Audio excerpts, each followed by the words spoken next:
Yeah, overall thought they played pretty well. Played with a lot of intensity, a lot of focus. First game, really with the two veteran guys, no real jitters because this is, they've been there before. So just excited to get them there in the new offense. How'd Sean do blocking? It seemed like he did pretty well. Yeah, he did pretty well. He kind of did what he usually does. Nick really took it upon himself to step his game up in the run game, and you can see it. I mean, he had 2 or 3 times where he put guys into the sideline, so he's taking a lot of pride in that, and really showed camping now. When Mike Dan entered the transfer portal, did people come to you and say, vouch for him or talk about what he did at Central? Yeah, I've known Mike since he was in high school and since he's obviously was at Central. And yeah, Coach asked and really came to a meeting. We talked about it in the meeting. And anybody know anybody trying to go anywhere or leave? And I was like, yeah, I think I know somebody that might be able to help us. And Mike's an awesome kid. He's done an awesome job here. So yeah, definitely high praise for Mike as soon as I heard about that. What was your message to him when you were recruiting him this winter? Wasn't really much to say to him because he's kind of a guy that's all about his business. It's one step at a time for him. I just told him to come in, just be who he is, work as hard as he always does, and everything will work out just the way it should be. The ball that Sean had in his hands, Coach Hardwell said that's a ball that he'll catch as he gets a little bit stronger. You guys count that as a drop? Are you that kind of coach? It's a drop, or is Oh yeah. It's a competitive catch, and DB made a great play, but we count it as a drop no matter what. Yep. Were you impressed that Jim was in here talking about Charbonnet and his role in pass protection? Were you surprised what he was able to do as a freshman back? I've only seen one other freshman back block like that, and that's the guy I played with. So that was really impressive to watch that guy 9 for 9 in pickups, just go up and strike people, never back down, and know who to block with all the exotic pressures that those guys brought. It was extremely impressive, and you can just tell by the way Zach carries himself. He's all about his business. He's very mature for his age, and obviously he's a special talent. Who was that back when you played with? Adrian Peterson. It's pretty good. Yeah, he's pretty good. Yep.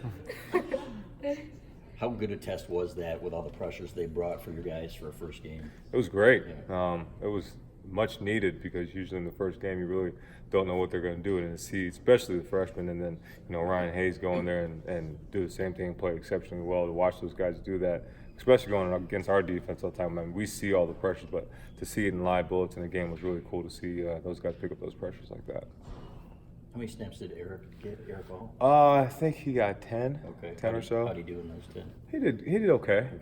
He's got some things to clean up technically, and in the run game, he's got some things to do. But I mean, from an athletic standpoint, physicality standpoint, he's going to be just fine.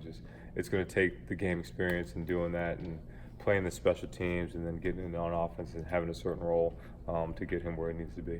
Heard quite a few of his teammates say that Eric possesses a certain kind of contact courage that was kind of unexpected for his frame and age. What kind of have you seen in that? He craves it, like literally craves it. Even if there's somebody out of the way, he wants to go find. They call him the heat-seeking missile in my room because he just tries to seek and destroy anything that's there. And it's really a cool mindset for a guy that was undersized in high school and to be here now. I mean, now he's 235. He's almost 240. So he's putting on the proper weight. But if he walks in here, it looks like a string bean. So, but his mental capacity and mental knowledge of what to do, and then now you add the physicality on it, he's going to be a really good player for us. What do you want to see his weight at? You know what? I just let Herb and Abigail and those guys go to work. I mean, he came in at 218 and he's 236 right now. Again, one day he comes up to me, he's like, "Hey, coach, I got on the scale, I'm 238." I'm like, "Good for you, Eric." And he's like, so like he's pushing and eating, doing things he needs to do. So he's just gonna keep growing. I mean, he's already an inch taller than me. When he first got here, he was like eye to eye with me, and I looked at him yesterday. I was like, "You grew." He's like, "Yeah, I did." So he's just going to keep getting bigger and bigger. So not really a specific number. I just kind of let his body work, whatever God wants it to do. Was there ever a time last year when you thought Ryan Hayes might be your guy? You know what? I was told this a long time ago. Guys are allowed to get better. And then with our strength staff and the people we have, you never know what's going to happen because he's a smart kid, he's a tough kid, and you never know. So to watch him do that, because I've known him for a while too, it was pretty impressive to watch him in a game. But you saw it developing in practice. Sherrone, how far has Eubanks come since you got him in terms of being a two-way guy? You can leave him on the field now in any situation. He's come a mile, but that's really credit to him. He's done an outstanding job off the field. I mean, in the summer, he was begging to meet with me as much as he could, and then you see him out there with everybody else, but then he's doing extra in the run game because athletically he has everything you need from an athletic standpoint, but he's just come along such a long way mentally and physically. Do you feel like this summer was the summer that he understood that he has everything he needs to really be a special?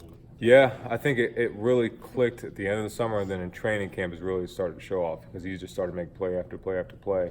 But that was not only in the pass game, it was in the run game. And he was, when you're blocking Aiden Hutchinson and Michael and Quiddy and those guys every day, you're either going to ship in or ship out. You got no choice. You either got to get better or you're going to be sitting on the bench. So he did an excellent job, and it really paid off. Seems like you guys were really comfortable going two tight ends and splitting him out. What does that option add to the offense? It just creates versatility because we can get in any formation we have in the offense in that personnel and do whatever we want. We can use him as a fullback. We can use Sean as a fullback. We can use them both split out wide as receivers. You can use them on the line. So it's just going to create problems for defenses.